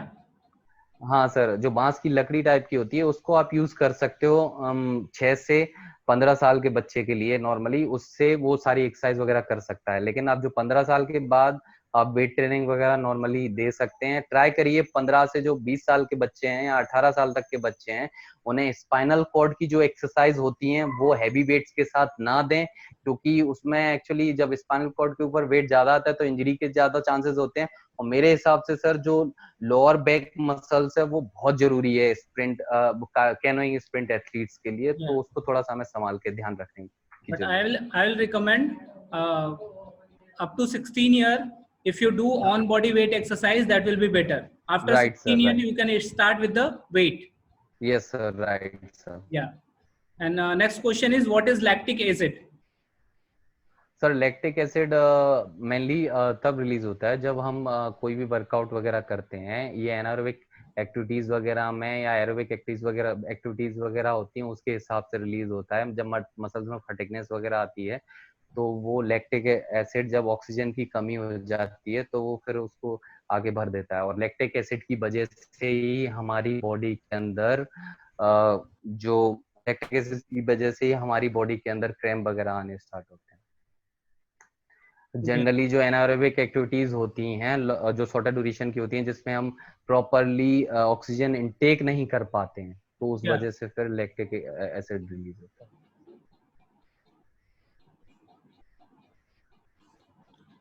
Next question is, calisthenic workout, how can help in canoe? How the calisthenic workout help in sir canoe? हाँ, मैं बता दूं sir. First thing, calisthenic exercise मतलब जो नॉर्मली किस चीज को डेवलप करता है। अगर नॉर्मली हम पुशअप्स वगैरह करेंगे या नॉर्मल स्क्वाट्स वगैरह करेंगे, तो ये मैंने आपको बोला था कि जो 6 to 11 या 11 to 15 ईयर के एज के बच्चे हैं उन्हें आप दे सकते हैं, तो वो उसमें भी मसल्स का डेवलपमेंट होगा सर। जैसे हम वेट ट्रेनिंग करते हैं उससे भी मसल्स का डेवलपमेंट होता है। अगर मसल्स के अंदर पावर या स्ट्रेंथ कैसे जनरेट होगी, अगर ऑन बॉडी वेट, वो भी सर एक वेट है। अगर हम बॉडी वेट के थ्रू भी कैलिस्थेनिक एक्सरसाइज करते हैं तो उसका फायदा ये होगा कि मसल्स के अंदर स्ट्रेंथ आएगी और स्ट्रेंथ को आप पेडलिंग के दौरान यूज कर सकते हैं। Yeah. Next question, what is the order to develop strength program? और सर किस वे में ऑर्डर पूछा है, मतलब during? Order like you can think like types of like maximum strength, हाँ muscular endurance like that. हाँ, जैसे मैंने पिरामिडिंग वाला बताया था उसके लिए आपको। मैंने पिरामिडिंग वाला बोला था कि किस मैक्सिमम स्ट्रेंथ के लिए जाना है। अगर हमें तो अगर हमें अपनी मैक्सिमम सिंपल अगर हमें मैक्सिमम स्ट्रेंथ अगर अपनी बढ़ानी है तो जो हमारा 1 RM होगा No, no. The उसका हमें question is, ट्राई करना है। हाँ Ramnivas sir, the question is, हाँ what is हाँ the sir. order to develop the strength program? अच्छा, कौन सी स्ट्रेंथ पहले डेवलप करना है? Yeah, yeah. सर जनरली अगर नॉर्मली अगर हम लेके चलें तो ट्राई करिए कि पहले स्ट्रेंथ एंडोरेंस के साथ स्टार्ट करें, और उसके बाद अगर एक साथ भी इनिशियली अगर एक साथ भी अगर सारी स्ट्रेंथ वगैरह का वर्कआउट वगैरह देखिए सर, जो भी मैंने इसीलिए बोला था आपको कि थोड़ा वेरिएबिलिटी, थोड़ा वेरिएबल होना चाहिए आपका जो ट्रेनिंग प्लान होगा, उसमें सारी स्ट्रेंथ की एक्सरसाइज होंगी तो वो ज्यादा बेटर होगा। हम एक साथ सारी स्ट्रेंथ की एक्सरसाइज ट्रेनिंग में डाल सकते हैं। जैसे 5 डेज होते हैं हमारे पास, Monday, Tuesday, Wednesday, Thursday, Friday, Saturday, Friday तक, सॉरी। तो उसमें क्या कर सकते हैं कि हमने एक दिन एक्सप्लोसिव की डाल दी, एक दिन मैक्सिमम स्ट्रेंथ का वर्कआउट कर लिया, एक दिन हमने स्ट्रेंथ एंडोरेंस का वर्कआउट कर लिया। तो इस प्रकार से हम नॉर्मली एक साथ भी ट्रेनिंग कर सकते हैं, कोई प्रॉब्लम नहीं है। ओके, सबसे और पहले दूसरी मसल दूसरी दूसरी चीज सर, क्या? जो स्ट्रेंथ एंडोरेंस वाला है वो ट्राई करिए, या जो ऑफ सीजन में करें तो वो ज्यादा बेटर होगा। या तो सबसे पहले आपको मस्कुलर एंडोरेंस की एक्सरसाइज करानी है। हाँ sir, you have to muscular endurance के लिए जाएंगे। हाँ, मस्कुलर या एंडोरेंस वगैरह के लिए जाएंगे। और दूसरी चीज सर, एजिलिटी स्ट्रेंथ एक ऐसी चीज है जिसमें सारी स्ट्रेंथ मैक्सिमम यूज हो जाती है। एजिलिटी में आपको एक्सप्लोसिव भी यूज करना पड़ेगा, समटाइम्स मैक्सिमम भी यूज करना पड़ेगा, उसमें आपको स्ट्रेंथ एंडोरेंस की भी जरूरत पड़ेगी। तो अगर आप ट्राई करिए, अगर एडवांस एथलीट है तो उसको आप एजिलिटी स्ट्रेंथ पहले करवाइए, और अगर वो बिगनर एथलीट है तो आप उसको स्ट्रेंथ एंडोरेंस बाद में करवाइए। क्यों? क्योंकि जो नॉर्मल, अगर बाकी की सारी एक्सरसाइज वगैरह जा रही, बाकी की सारी अगर बॉडी में स्ट्रेंथ होगी नॉर्मल, तो वो इजीली परफॉर्म कर लेगा फिर स्ट्रेंथ एंडोरेंस को। जबकि अगर जो एडवांस एथलीट होता है उसके अंदर ऑलरेडी स्ट्रेंथ होती है, तो आप उसके साथ पहले स्ट्रेंथ एंडोरेंस के लिए जा सकते हैं।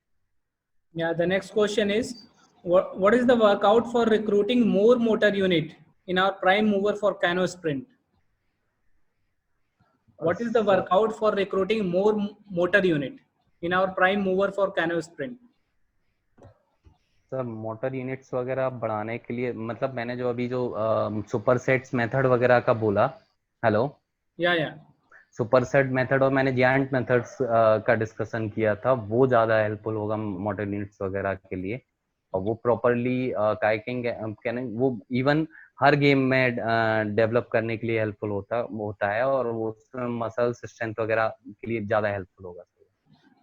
For the motor unit, if you, I'll recommend to simultaneously two joints workout. If you do two joints workout together, compound, then हाँ more motor compound units sets. you will be able to develop. हाँ sir, compound isolation वगैरह को avoid करना है इसमें, और Yeah. Compound exercise वगैरह दे सकते हैं। Okay, the next question is, हाँ sir. what is low for developing strength power? What is low for developing strength and power? Strength and power.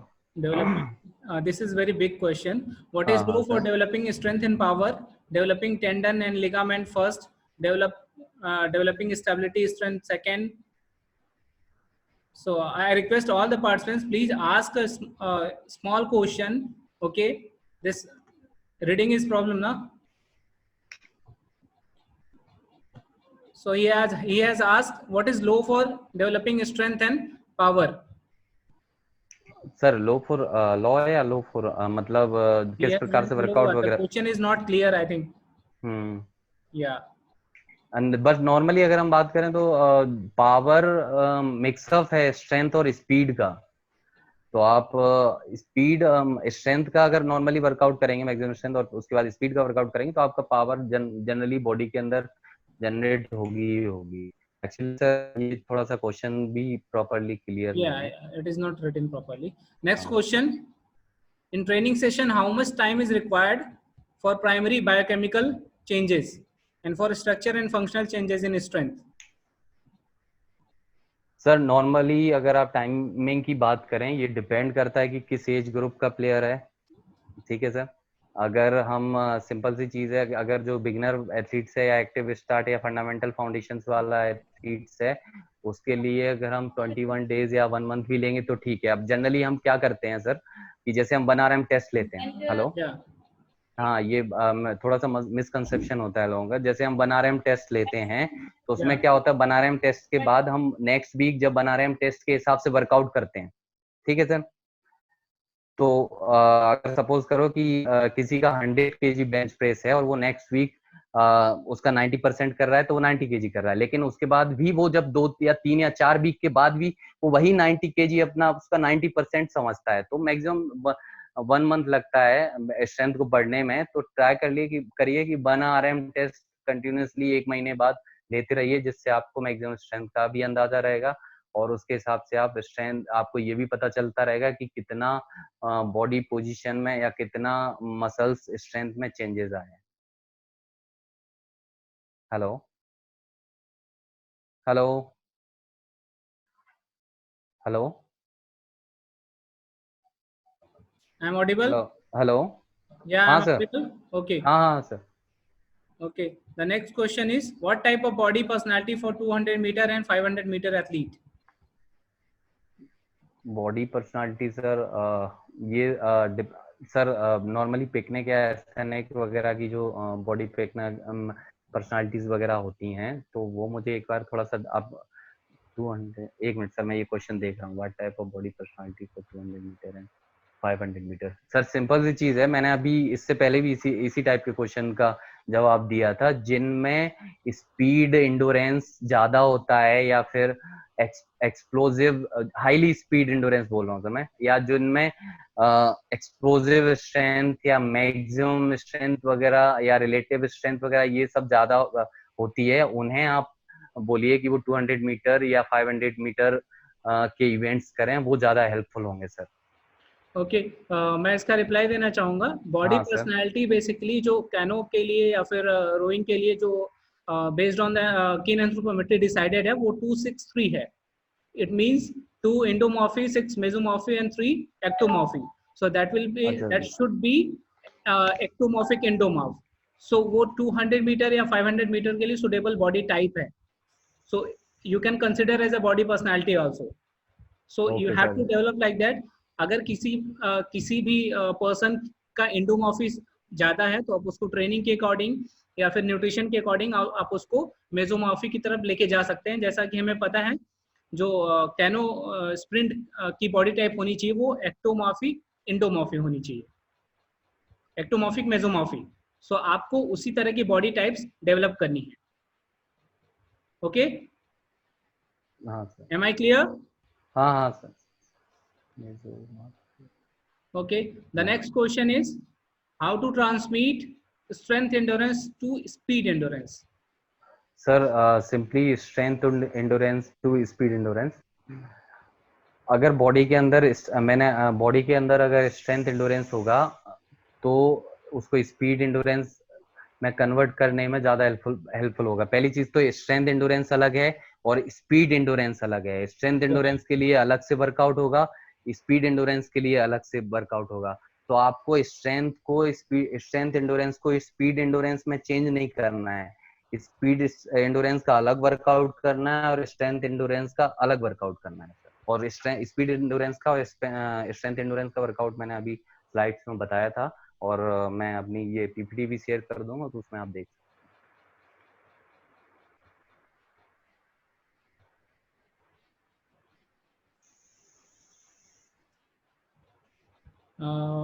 What the exercise one does for strength training? What the exercise one does for strength training means, what are the exercises for strength training? Sir normally अगर हम वो किस type की strength की बात कर रहे हैं, Yeah, इसमें ये थोड़ा सा yeah. मेंशन करते तो अच्छा होता। लेकिन अगर नॉर्मली हम स्ट्रेंथ के लिए कायाकिंग कैनोइंग स्प्रिंट एथलीट्स के लिए आप ट्राई करिए सर। मैं एक्चुअली वहाँ साई में रहा था, मैंने सर वगैरह के साई में वर्क किया है, तो उस टाइम पे भी मैंने देखा है नॉर्मली हम सर्किट ट्रेनिंग वगैरह का यूज करते हैं, वो भी अच्छा है। उसके बाद हमें और जो इम्प्रूव करने की दूसरी चीजों की जरूरत है, वो अगर आप थोड़ा सा क्लीन और जर्क मूवमेंट वगैरह भी ऐड कर देंगे, तो ये शोल्डर के लिए थोड़ा हेल्पफुल होगा। और इसमें क्या होता है, फ्लेक्सिबिलिटी भी अगर हम क्लीन करते हैं तो उससे फ्लेक्सिबिलिटी भी आर्म्स की बढ़ती है। बहुत सारी एक्सरसाइज है स्ट्रेंथ के लिए। सबसे पहले आपको डिसाइड करना पड़ेगा कि आप किस किस टाइप की मसल्स स्ट्रेंथ की आपको करनी है। एक्सरसाइज आपको चाहिए, किस पर्टिकुलर मसल्स की चाहिए, आप क्या डेवलप करना चाहते हैं। सबसे पहले आपको ये हाँ डिसाइड सर। करना पड़ेगा, फिर बहुत सारे एक्सरसाइजेस हैं, आप उसको देख सकते हैं।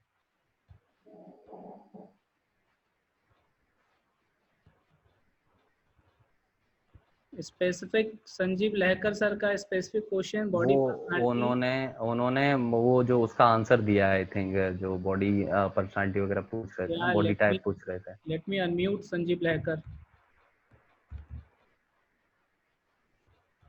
Sanjeev Lahkar sir, yes sir, एक स्पेसिफिक क्वेश्चन आया था। Mesomorphic you want to or say ectomorph. Something? Yes yes sir, hello. Yes sir. तो ये एक स्पेसिफिक क्वेश्चन आया था जो 200 मीटर एथलीट के लिए किस प्रकार का बॉडी पर्सनालिटी चाहिए, एक्चुअली बॉडी कॉम्पोजिशन होता है या वो आई हैव ऑलरेडी वो गिवन द मेसोमॉर्फिक आंसर. आपने जो yes yes yes you already given answer, तो या मेसोमॉर्फिक एक्टोमॉर्फ और आपने जो सरसारा का वो बताया था रेशियो कितना कितना होना चाहिए या मेसोमॉर्फ का, एक्टोमॉर्फ का और एंडोमॉर्फ का। या और दूसरी बात मेनली डिपेंड अपॉन जो आपका व्हाइट ब्लड सेल्स ज्यादा होना चाहिए। या that is for speed. Yes sir yes या सो बेसिकली जो बॉडी कंपोजिशन होना चाहिए थैंक वो यू 2634 कैनो के लिए. Right 2 means endomorph, 6 means mesomorph, and 3 means ectomorph. So ectomorphic endomorph body mesomorph body type होनी चाहिए कैनो के लिए. मतलब एक सादा लैंग्वेज में बोले तो मोर मस्कुलरिटी लिनियरिटी ज्यादा होनी मतलब चाहिए. हाँ या सर हाँ fatness जो level कम होना मस्कुलरिटी चाहिए. लिनियरिटी और या यस सो एक्टोमॉर्फिक रिफर करता है लिनियरिटी को, mesomorphic muscularity and endomorphic fatty की हाँ सर समटाइम्स लेकिन क्या होता है कि इसमें जो मेसोमॉर्फ है एक्टोमॉर्फ वगैरह में ये सिचुएशन भी आती है। मैं सॉरी सर क्या हुआ सर? हेलो या अब मुझे एक अर्जेंट मैं अभी करता हूँ। हाँ हाँ सर वो एक्चुअली एचओडी का कॉल आया था, sorry for disturbance sir, sorry sir. Hello okay. हाँ तो इसमें सर ये है कि जो मेसोमॉर्फिंग या जो बॉडी पर्सनालिटी वगैरह अच्छी दिखती है तो समटाइम्स क्या होता है वो इतनी ज्यादा फोर्स भी जनरेट नहीं कर पाते हैं मसल्स के थ्रू, तो ये चीज हमें हमेशा ध्यान रखने की जरूरत है। आप हमेशा ध्यान रखिए कि अगर बहुत अच्छी बॉडी अगर देखने में अच्छी होगी तो जरूरी नहीं है कि वो बहुत अच्छा भी वर्कआउट कर पाए। जैसे सिंपली अगर बॉडी बिल्डर्स हैं सर, अगर बॉडी बिल्डर्स वगैरह को हम कैनोइंग स्प्रिंट में डालेंगे तो वो कुछ नहीं कर सकते, तो इस चीज का थोड़ा सा ध्यान रखिए कि नॉर्मली स्किल्स वगैरह बॉडी अच्छी बॉडी के अलावा स्किल्स वगैरह भी एक प्लेयर के अंदर होनी चाहिए। मैं बस इतना बोल। Okay. So I think no more question is there.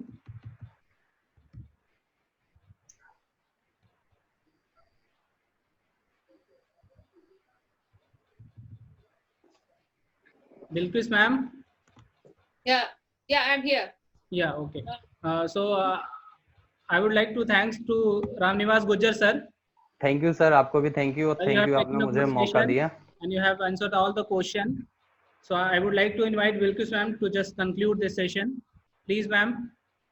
Thank you.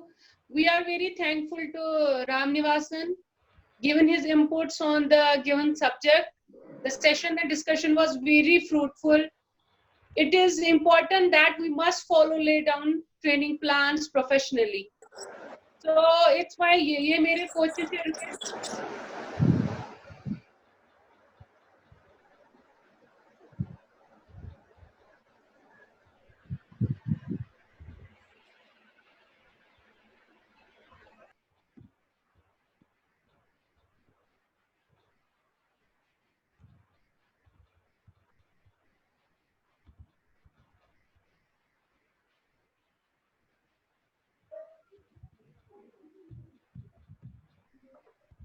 I think Bilquis ma'am have some problem.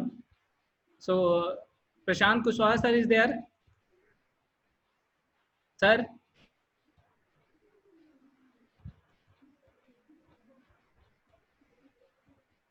Prashant Kushwaha sir.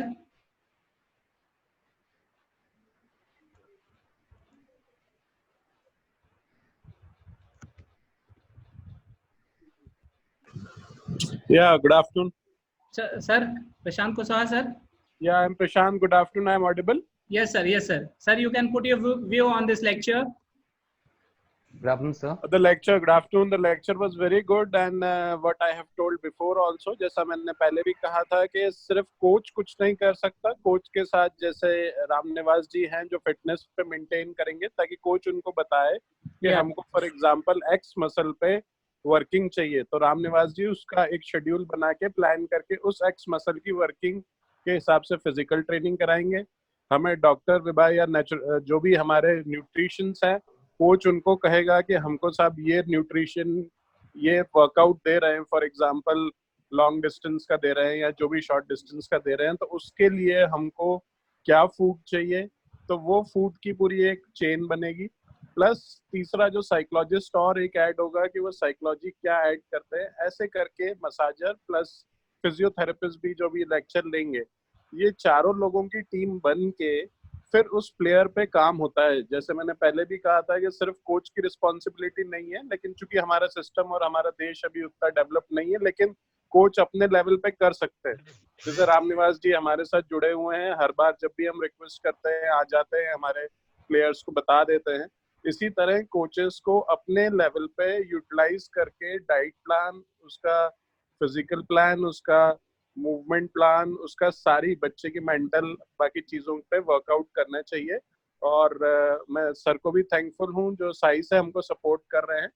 You are also very much helpful in moving the things in right direction. I hope this will end up to a great thing. Thank you. Sir, thank you so much. So I think Bilkis ma'am came. Bilkis ma'am, am I audible to you? Bilkis ma'am? Yes. Yes ma'am. Thank you very much Ramnivasan ji. और मैं coach जी से request करूंगी कि जितना भी scientific input हमें मिल रहा है उनसे बात करिए। जब भी ट्रेनिंग प्लान बनता है तो इन चीजों का ध्यान रखिए। कल देख लीजिए कि कितना इम्पोर्टेंट हमारा सेशन रहा, न्यूट्रिशन जो उन्होंने बताया उसको मद्देनजर रखकर एक प्रोफेशनल प्लानिंग की जरूरत है। तभी जो हमारा अल्टीमेट टारगेट है ओलंपिक पोडियम, वहां तक पहुंचने का हम तभी ये करेंगे जब हम साइंटिफिक वे में जाएंगे। तो मेरी सभी कोच से रिक्वेस्ट है कि इन चीजों का ध्यान रखिए। और आज का सेशन बहुत ही फ्रूटफुल रहा। Thank you very much. इंशाल्लाह मिलेंगे कल फिर से नए टॉपिक के साथ। Thank you so much. So once again, I would like to extend my sincere thanks to Ramnivas Gujjar sir. Thank you sir from my side also. Thanks to Prashant Kushwaha sir who has put their view, and Bilkis ma'am also for a good patience. So thank you all.